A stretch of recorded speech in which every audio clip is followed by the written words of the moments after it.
Hope News DSKU. Serba-serbi kegiatan KKRnet hari ke-5 sampai hari ke-9. Beberapa titik atau nonton bareng di KPA-KPA, di rumah-rumah atau di aula.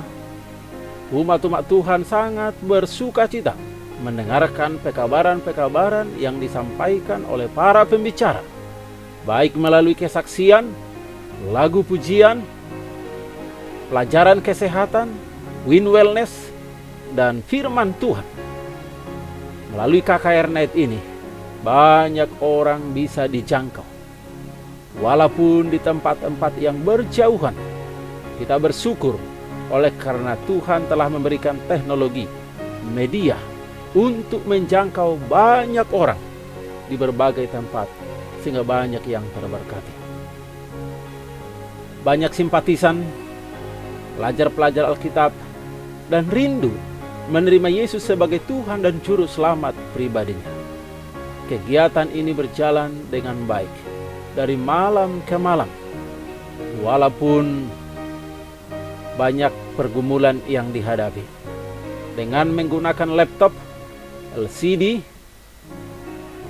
umat-umat Tuhan boleh menyaksikan pelajaran-pelajaran melalui YouTube, Facebook, dan satelit parabola.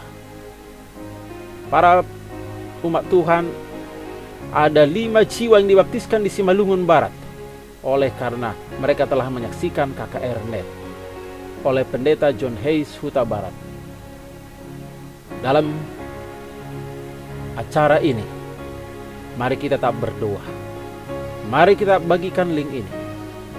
Biarlah banyak orang dituntun dan mendapatkan pengharapan ke dalam Tuhan.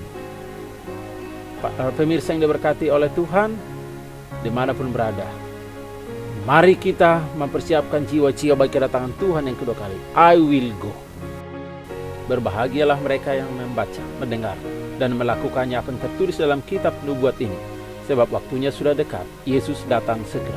Tuhan memberkati. Amin.